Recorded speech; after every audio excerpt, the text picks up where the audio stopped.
Meus amores, tudo beleza com vocês? Kennedy aqui, sejam todos bem-vindos a mais um canal do Facebook, bora com mais um review de Love in the Big City, resenha do episódio 4. E olha, meus amores, mais um episódio excelente, dessa vez trazendo à tona as complicações do romance do Go-yeon e do Yeon-soo. E apesar das turbulências que eles enfrentam, a chama do desejo e da atração continua queimando firme. À medida que o Go-yeon se entrega completamente aos sentimentos que ele tem pelo Yeon-soo, ele também lida com o avanço do câncer da sua mãe, uma realidade dolorosa que pesa em seu coração. No entanto, uma revelação impactante está por vir. O Go-yeon descobre da maneira mais dolorosa que o Yeon-soo não é o que parece ser. Bora lá comentar tudo do quarto episódio de Love in the Big City, onde a gente chega na metade da série.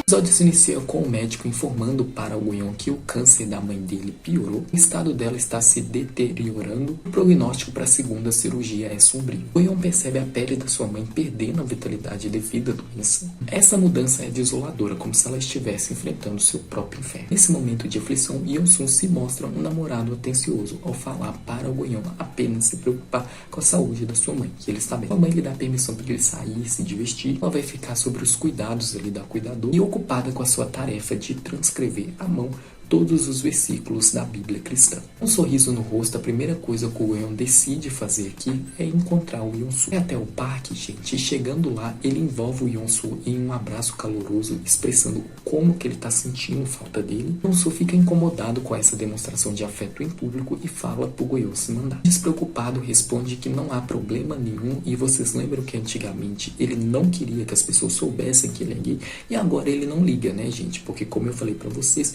ele vence a homofobia internalizada. O Yeon-soo tá longe e muito longe de conseguir vencer essa. Claro, gente, não é só a homofobia internalizada que faz com que a pessoa não queira sair do armário. Tem outras questões ali também. Continuando a narração aqui, em um sussurro, o Yeon-soo fala pro Go-yeon que não tem necessidade deles tornarem explícito que eles são um casal gay. Acaba se afastando, o Yeon-soo querendo trazer o Go-yeon pra perto dele mais uma vez, começa a tentar juntar os dedos deles. O Go-yeon acaba cedendo e sorri pro Yeon-soo aqui, mas o momento romântico deles são interrompidos quando dois conhecidos do Yeon-soo aparecem e ele se levanta abruptamente. O homem é bem incisivo e pergunta pro Yeon-soo ali por que ele não tá ajudando o cara do trabalho e questiona se ele é gay e que se ele for, ele não tem problema nenhum com isso, só que ele fala isso em um tom de deboche. Esse homem tava bem passivo-agressivo aqui. Eles então convidam o Yeon-soo para comer com eles. O Go-yeon interrompe aqui, gente, não aguentando mais ver o Yeon-soo ser tratado dessa maneira, fala que eles já comeram juntos e arrasta o Yeon-soo para ir embora com ele. Assim que se distanciam, o medo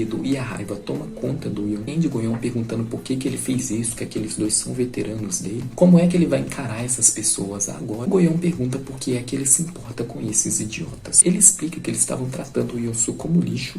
Encoraja o Yeon-soo a ignorar eles, gente. Contudo, o Yeon-soo simplesmente não consegue seguir esse conselho. O Go-yeon, intrigado e confuso, pergunta pro Yeon-soo por que ele também se comportou de uma maneira como se o Go-yeon não existisse. E a resposta do Yeon-soo é hesitante, né? Ele apenas fala que é algo difícil de explicar. O Go-yeon então chama de ignorante, a tensão entre eles aumenta. O Yeon-soo retruca falando que o Go-yeon não sabe de nada e vai embora. Ao retornar para o quarto da sua mãe no hospital, o Go-yeon tá visivelmente incomodado. A mãe dele percebe isso. Pergunta o que aconteceu, fala que ele está emburrado, mas o Go-yeon não responde. Embora ele esteja brigado e irritado com o Yeon-soo, ele continua sendo uma inspiração para ele continuar escrevendo a sua novela. Durante a madrugada, enquanto os pensamentos tumultuados do Go-yeon em relação ao Yeon-soo mantêm o Go-yeon acordado, ele recebe uma mensagem de desculpas do Yeon-soo que ilumina o coração do Go-yeon e faz ele sorrir. Com o amanhecer, a decisão de encontrar o Yeon-soo toma conta da sua mente. Ele rapidamente se levanta para encontrar o Yeon-soo. No entanto, a sua mãe acaba descobrindo o seu diário, onde ela encontra uma foto do Yeon-soo e do Go-yeon que indica que os dois têm uma relação para além de amigos. Go-yeon leva o Yeon-soo para comprar roupas caras e jantar em locais chiques. Ele fala que vai pagar por tudo. O Yeon-soo se sente muito estranho, desconfortável, incomodado. Ele não quer ser visto em público compartilhando um jantar romântico com outro homem, compartilhando afeto com outro homem. O Go-yeon então decide ir embora e eles vão para casa do Yeon-soo. O Go-yeon está com raiva e chateado. O Yeon-soo pede desculpas aqui para ele por ele ter sido muito rígido. Ele começa a seduzir o Go-yeon aqui, tentando tirar a roupa dele. O Go-yeon fala que não. O Yeon-soo continua tirando a roupa do Go-yeon, tira a própria roupa, beija o Go-yeon à força. O Go-yeon empurra ele. O Yeon-soo continua beijando ele. O Go-yeon mais uma vez empurra ele. Só que da terceira vez o Yeon-soo consegue o que quer e o Go-yeon responde o beijo dele de uma forma violentamente doce. Ele remove abruptamente aqui a roupa do Go-yeon, o virando de costas e pressionando a cabeça dele contra a mesa com força, gente, mas me arrepiei, foi tudo. Eles continuam se pegando com muita vontade, muita fervorosidade, só beijão incrível, né? E o sexo deles, gente, é aquele sexo que exala hormônios masculinos, né, gente? Aquele sexo é bem brutal, aquela atmosfera pelado que o Brasil adora, né, gente? Inclusive, gente, o Yeon-soo carregou o Go-yeon aí como se ele não fosse nada, né? E vale lembrar que o Nam Yeon-soo tem 1,80 m de altura, né? E eles beijam seu caminho ali até a cama e continuam na atmosfera pelado do jeito que o Brasil adora. Mas é aquele sexo intenso que faz a gente ver estrelas. O Yeon pede pra tirar uma foto com o Yeon-soo aqui, o Yeon-soo não quer. Ele explica que ele não gosta dessas coisas, que essas coisas deixam ele desconfortável, gente. Ele só esqueceu de dizer que ele não gosta dessas coisas quando é com um homem. O Yeon fala que ele se sente desconfortável também, porque o Yeon-soo nunca tenta entrar no mundo dele, nunca tenta fazer as coisas que ele gosta, ceder pra ele em algumas vezes. Que você ceder pra pessoa que você ama algumas vezes, gente, faz parte de ter uma relação saudável, uma relação que vai durar. Às vezes ele sente que o Yeon-soo é sério, fechado demais. O Yeon-soo fala que tem motivos pra ser assim, que o Go-yeon não faz ideia do sofrimento que ele passou, como que isso dói nele até hoje, né, gente? O que eu entendi aqui é que o Yeon-soo está ciente com como que a sua homofobia internalizada machuca ele, mas ele não consegue combatê-la. O Go-yeon tenta entender ele e fala pra ele que tá tudo bem eles serem quem eles são, amarem quem eles querem. Tudo que importa é o que eles sentem um para o outro e que se for das pessoas. Ele então pergunta o que ele tava com medo de perguntar, que é se o Yeon-soo quer encontrar ele apenas de forma particular. O Yeon-soo fala que sim. Não sabe o que fazer aqui, se sente confuso, se sente como se o Yeon-soo estivesse forçando ele voltar para o armário escuro. Ele não quer isso e também, gente, ele gosta do Yeon-soo, né? O que deixa as coisas ainda mais complexas. O Yeon-soo explica para o Go-yeon que a tatuagem que tanta intriga ele, gente, representa a árvore da vida. A mitologia nórdica, gente, a árvore da vida, né, ou a Yggdrasil, ela representa tudo que sustenta os mundos. A profundidade dele ter a árvore da vida tatuada nas suas costas e ao mesmo tempo não viver a vida que ele quer, ou então permitir com que essas árvores dê frutos podres em vez de frutos saudáveis, gente, é tenso, né? O Yeon-soo é um personagem muito complexo e muito identificável também, exatamente como o Go-yeon. O que vocês acham? Comenta pra mim. Ele volta até o hospital, a sua mãe nota o seu semblante de chateado mais uma vez, uma forma de tentar compensar pelos erros dela do passado ali e tentar deixar claro pro Go-yeon que ela se importa com ele. Também agradecer por ele cuidar dela e não abandonar ela. Ela lhe dá um dinheiro ali e fala pro Go-yeon ir comprar um mimo pra ele. O Go-yeon fica bêbado e acaba ligando para o Yeon-soo, exigindo que o Yeon-soo vá encontrar ele. O Yeon-soo fala pra ele tomar cuidado com o seu tom. Ele fala que se o Go-yeon quiser encontrar ele, o Go-yeon pode ir até ele, né? Responde que ele não é o seu cachorro pra ir toda vez que o Yeon-soo subia, só que segundos depois ele tá na frente da casa do Yeon-soo, né, gente? Ele admite pra gente que sim, que de fato ele é o cachorro do Yeon-soo. E o Yeon-soo, ele abraça ele com força, admitindo que ele não consegue parar de pensar nele, não consegue parar de sentir a sua falta, que o Yeon-soo está enlouquecendo ele. O Yeon-soo apenas pede desculpa aqui e acolhe o Go-yeon, retribuindo o abraço e permitindo que o Go-yeon passe a noite com ele. Quando o Go-yeon acorda na manhã seguinte, ele vê o Yeon-soo trabalhando e chama o Yeon-soo pra dormir com ele. O Yeon-soo acaba cedendo aqui. O Go-yeon fala com uma voz elevada que ele vai cuidar do Yeon-soo. O Yeon-soo responde com um sorriso um tanto gélido, eu mal posso esperar. Na cena, o Go-yeon acaba se deparando com um texto que faz o mundo dele virar de ponta cabeça. Ele encontra uma reflexão filosófica sobre os males da homossexualidade que o Yeon-soo escreveu. Coloquei males entre aspas porque não existe isso, né, gente? Não existe males, não existe cura para o que não é doença. O males, gente, é porque foi a forma como o Yeon-soo escreveu aqui. Ao ler esse texto, o Go-yeon percebe o como o Yeon-soo tem homofobia internalizada dentro dele. Ele fez uma espécie de estudo introspectivo fundamentado em suas próprias vivências ao lado do Go-yeon. Intrigado e puto da vida dele, gente, o Go-yeon imediatamente vai embora. Ele se pergunta que diabo se passa na mente do Yeon-soo, percebendo que o amor e o ódio, o afeto e a ansiedade parecem se entrelaçar de maneira indissociável na mente do Yeon-soo, gente. Homofobia internalizada, como eu disse. O texto ilógico e preconceituoso do Yeon-soo ressoa em sua mente como um eco distante, trazendo à tona uma memória bem dolorosa. O cenário era um parque de praça sob a luz da lua,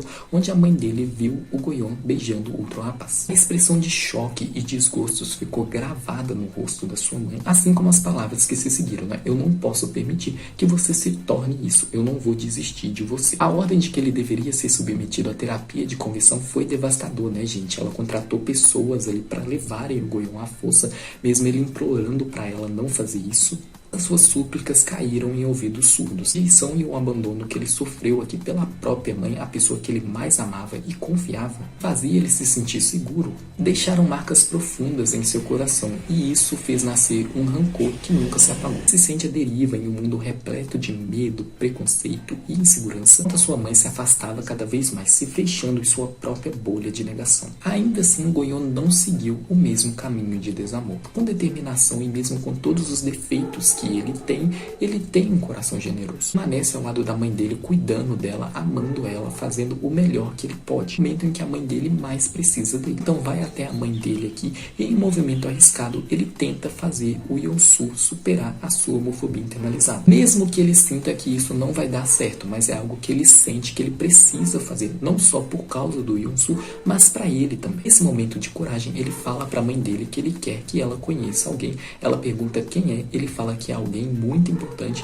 Ela pergunta se ela realmente deve conhecer essa pessoa e o Goyon fala que sim. No entanto, gente, como ele já esperava, o Yeon-su não apareceu. E o vazio dessa ausência pesa e muito em seu coração, mesmo que ele não queira que isso aconteça. No dia seguinte, o Yeon-su surpreende o Goyon quando convida ele para jantar com ele, o Goyon achando que eles vão ter o jantar romântico que ele sempre quis ter. No entanto, a conversa toma um rumo inesperado. O Yeon-su, com um olhar pensativo, começa a compartilhar suas reflexões sobre o Goyon. Primeiro, ele fala que ele acha que a mãe do Goyon ama ele muito e não ficou muito explícito no texto, gente, mas pode ter ficado subentendido aqui que a homofobia internalizada do Yeon-su vem por causa da família dele, que a família dele não aceita ele, né? Isso é um dos principais motivos, inclusive, da homofobia internalizada, né? O que vocês acham? Comentam. Continuando, ele fala que ele vê no rosto do Goyon alguém que está sendo amado e alguém que está dando amor, que ter uma família que cuida de você é verdadeiramente uma bênção, e que é por isso que ele está indo para a América. Sua irmã mais velha mora lá e ele já conseguiu um novo emprego. O Yeon-su trabalha como editor de livros filosóficos, por isso que ele sabe muito de filosofia. Ele enfatiza para o Goyon que não tem previsão de retorno. Nesse momento, o Goyon sente como se o céu tivesse sido partido acima da sua cabeça. A situação piora ainda mais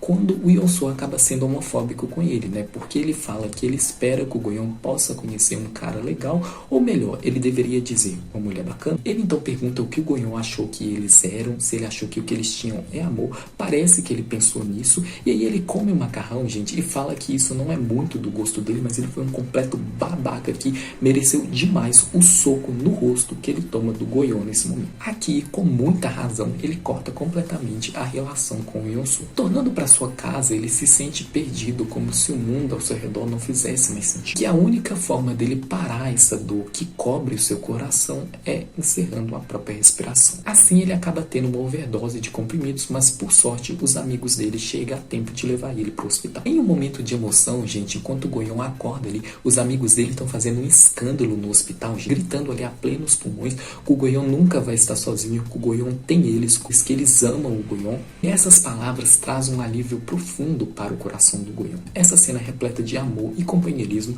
para mim foi uma das cenas mais memoráveis da série. Eu amei esse momento. A mãe do Goyon também está ao lado dele, gente. Ela não julga o filho pela decisão que ele tomou. Se recuperar, o Goyon sente um profundo arrependimento pelo que ele havia feito, mas também uma imensa gratidão por não ter conseguido levar em frente aquele ato desesperado. Ele finalmente compreendeu que, apesar da dor que ele está sentindo, ele sempre vai ter os amigos dele para apoiar ele. E a vida, mesmo com todas as suas dificuldades, vale a pena ser vivida. De forma nenhuma você deve deixar que a dor de um coração partido signifique o fim dela. Por que não?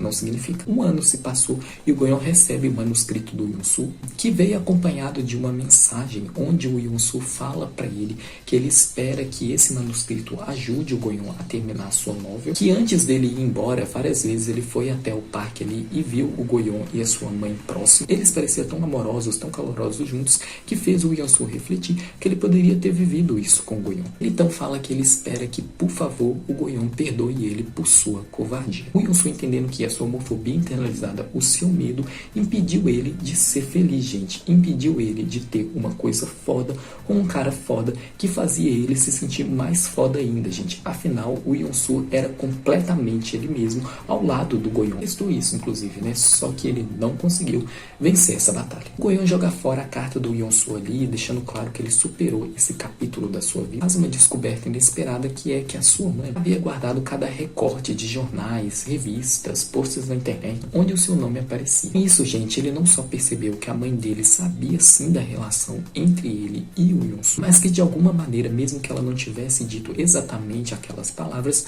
a sua aceitação estava presente. Ela pode não ter confirmado abertamente que aceita o filho dela seguir, mas do jeito dela, ela passou a estar ali do lado dele para apoiar ele.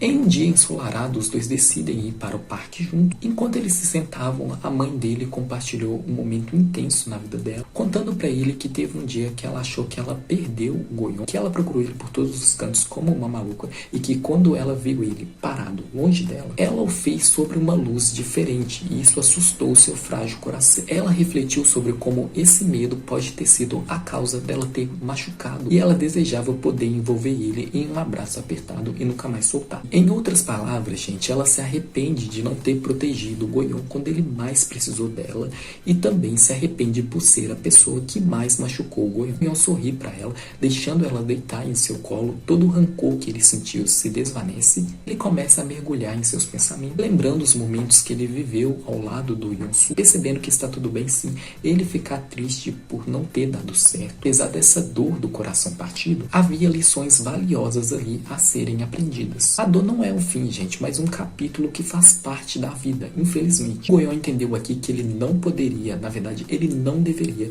deixar isso determinar o seu futuro. Goyon jamais voltará para dentro daquele armário escuro. A escuridão que antes o aprisionava agora parece tão distante, como um eco do passado que é dissolvido à medida que ele avança. Ele finalmente está em paz com a sua orientação sexual, de modo que ele ignorou completamente aquelas coisas absurdas, ilógicas e preconceituosas que o Yonsu escreveu. Embora o término com o Yonsu machuque ele, o peso daquelas palavras duras que o Yonsu disse para ele também. Ao pensar um pouco mais sobre isso, ele acabou sentindo um alívio inesperado, como se após anos de luta interna, uma luz suave tivesse finalmente penetrado em sua vida, aquecendo seu coração e dissipando as sombras que o cercavam. Nessa cena, o Goyon se encontra em uma contemplação profunda. Ele tem medo, né, gente? Medo de perder a mãe dele, embora a mãe dele expressa para ele aqui que ela está em paz consigo mesma, né, gente? Que ela está pronta para ir. Mas focando aqui no Goyon, seus olhos parecem fixos em um ponto distante. E isso reflete não só a dor que ele está sentindo, mas também uma esperança que começou a brotar dentro dele. Ele não olha para trás, para baixo, para cima em momento nenhum,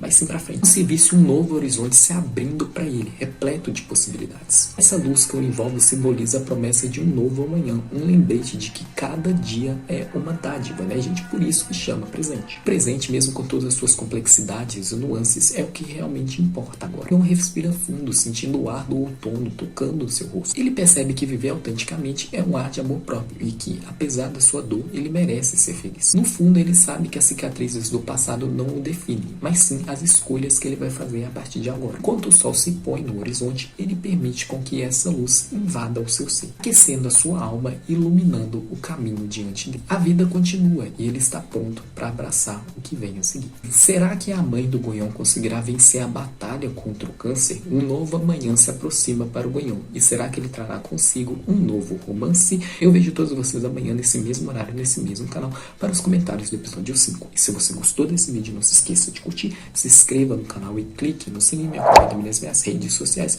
Eu vou ficando por aqui, muito obrigado e até a próxima, meus amores. Um beijão. Bye bye.